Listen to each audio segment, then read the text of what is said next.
తెలంగాణ ఉద్యమకారుడు రమేష్ మనతో ఉన్నారు. ఆయన అడిగి తెలుసుకునే ప్రయత్నం మనం చేద్దాం. సార్ నమస్తే. సార్ చెప్పండి, ఇక్కడ రేవంత్ రెడ్డి అంటున్నాడు హిట్లర్ను ఆదర్శంగా తీసుకొని రాష్ట్రాన్ని ముందుకు తీసుకెళ్తున్నా, హిట్లరే నాకు ఆదర్శం అని చెప్పేసి కూడా హిట్లర్తో పోల్చుకుంటున్నాడు. ఈ వ్యాఖ్యలను మీరు ఎట్లా చూస్తారు రేవంత్ రెడ్డి? ఇవి పూర్తిగా నేను రేవంత్ రెడ్డిని తప్పుపడుతున్నా అండి. ఎందుకంటే అసలు ప్రభుత్వం అనేది ఇక్కడ ప్రజాపాలన అని పేరు చెప్పుకుంటూ హిట్లర్ లాగా పరిపాలిస్తున్నా అండి. ఆయనకైనా ఇప్పుడు గవర్నమెంట్లో ఉన్న మినిస్టర్లు కానీ ముఖ్యమంత్రి గారు కానీ ఏమంటున్నారు, మేము ప్రజల వద్ద ప్రజాపాలన చేస్తున్నాం అని చెప్పుకుంటూ ఇంత దుర్మార్గమైన పాలన, ప్రజల ఇల్లు కూలగొట్టుకుంటూ ప్రజలను ఇబ్బంది పెట్టుకుంటూ చేసే పరిపాలన హిట్లర్ పరిపాలన అంటే ఇది ముమ్మాటికి తెలంగాణ ప్రజలను ఇబ్బంది పెట్టినట్టు అని కోరుకుంటున్నాను. ఇక్కడ ప్రజాపాలన నడుస్తుంది కదా, ప్రజలకు 6 గ్యారెంటీలు అన్నాడు, 6 గ్యారెంటీలు ఇస్తున్నాం కాబట్టి కొంతమందికి మాత్రమే ఎవరైతే ఇక్కడ ప్రజల ఆస్తులను ధ్వంసం చేసే వాళ్ళను వాళ్ళ ఆస్తులన్నీ ధ్వంసం చేస్తున్నాం, ప్రజలకు వంచి పెడుతున్నాం అని చెప్పేసి కూడా రాష్ట్ర ముఖ్యమంత్రి చెప్తున్నాడు. 2 ఏళ్ల పరిపాలనలో అద్భుతంగా కాంగ్రెస్ పార్టీ ముందుకు పోయింది, ప్రజలకు అన్ని అందించినామని చెప్తున్నాడు. దీన్ని ఎట్లా చూస్తారు మీరు? ఈరోజు 6 గ్యారెంటీలు అని చెప్పి ఈ గొప్పలు చెప్పుకుంటున్న ఈ ప్రభుత్వానికి అసలు 6 గ్యారెంటీలలో మీరు చిత్తశుద్ధితోటి ఎన్ని గ్యారెంటీలు అమలు చేసిందో మీరు మీ యొక్క మంత్రివర్గంలో మీ క్యాబినెట్లో మీరే మీ యొక్క ఆత్మసాక్షిగా జరపాలని నేను కోరుకుంటున్నా. ఎందుకంటే 6 గ్యారెంటీలలో 500 రూపాయల సిలిండర్ అన్నారు, ఇంతవరకు అది పేద ప్రజలకు వచ్చింది లేదు, వీళ్ళు ఇచ్చింది లేదు.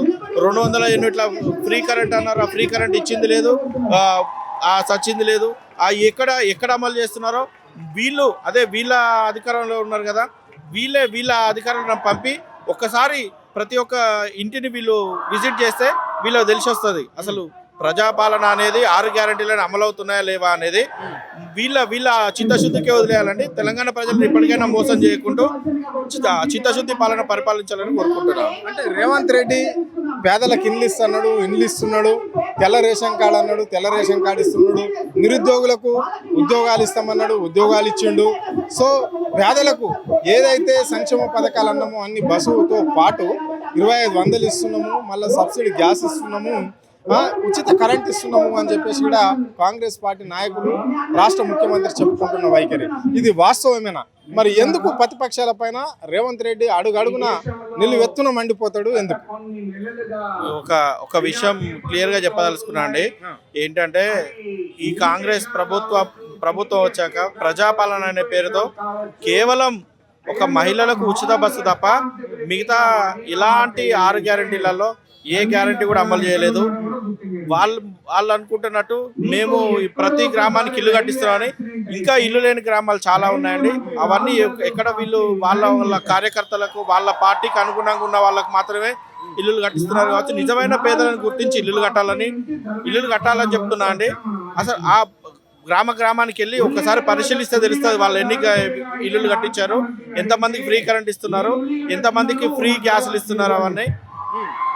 రైట్, చివరిగా చెప్పండి, మీలాంటి ఉద్యమకారులకు కూడా 250 గజాల ఇల్లు జాగా ఇస్తామన్నాడు, నగదు ఇస్తామని చెప్పిండు. మరి అది ఎంతవరకు ఇంప్లిమెంట్ అయింది? జూన్ 2వ తారీఖు నాడు అందరూ యావత్ ప్రజలు రాష్ట్ర ముఖ్యమంత్రి వైపే చూడడం జరిగింది. దీన్ని ఎట్లా చూస్తారు మీరు? ఇదైతే ముమ్మాటికి తెలంగాణ ఉద్యమం చేసిన తెలంగాణ ఉద్యమకారులను చాలా అవమానకరమైన విషయం. ఎందుకంటే అధికారంలోకి రాకముందు ఒక మాట, అధికారంలోకి వచ్చిన తర్వాత ఒక మాట మాట్లాడుకుంటూ ఇలాంటి కళ్ళబొల్లి మాటలు మాట్లాడుకుంటూ ఇంకెన్ని సంవత్సరాలు ఈ ప్రజలను మోసం చేస్తారు? తెలంగాణ ఉద్యమకారులను మోసం చేయడం అనేది చాలా ఇది కొన్ని సంవత్సరాల కళ నెరవేర్చుకున్నాం. ఎంతో మంది ఉద్యమాలతోటి, ఎంతో మంది ప్రాణ బలిదానాలతోటి వచ్చిన తెలంగాణని ఈయన కూడా గుర్తించకపోవడం చాలా సిగ్గుసేటు. నేను ఇది చాలా ఖండిస్తున్నా అండి. Thank you. ఇది పరిస్థితి. అంటే ఇక్కడ తెలంగాణ ఉద్యమకారుడు ఒక్కటే చెప్తున్నాడు, రేవంత్ రెడ్డి ఏదైతే హామీ ఇచ్చిండో ఏ హామీ కూడా నెరవేర్చలేకపోతున్నాడు. ఆయన హిట్లర్ పాలన చేస్తున్నాడు, ఈ రాష్ట్రాన్ని హిట్లర్ను ఆదర్శంగా తీసుకొని ముందుకు పోతున్నాడు. మరి పరిస్థితి ఇంకో విధంగా ఇంకా 2 సంవత్సరాలు ఇంకెంత దారుణంగా మారబోతుందో ఈ రాష్ట్రం భయం వేస్తుంది అని చెప్పేసి ఆయన స్పష్టంగా చెప్పడం అనేది అయితే జరిగింది.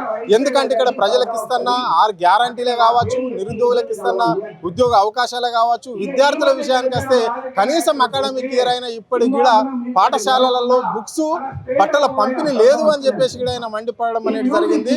ముఖ్యంగా నిరుద్యోగులను ముఖ్యంగా ఉద్యమకారులను, తెలంగాణ ఉద్యమకారులకు ఏదైతే బెనిఫిషియల్ ఇస్తున్నాడో, ఏదైతే ఇళ్ల స్థలాలు ఇస్తున్నాడో, ఏదైతే నగదు ఇస్తున్నాడో ఇప్పటి వరకు ఇవ్వలేడు, ఎవరిని కూడా గుర్తించలేడు. కేవలమైన మాటల గ్యారెంటీ తోటే ప్రభుత్వాన్ని రన్ చేస్తున్నాడు. రాబోయే రోజులలో ఉద్యమకారుల సత్యంటో చూపెడతాము అని చెప్పేసి ఆయన స్పష్టంగా చెప్పడం జరిగింది.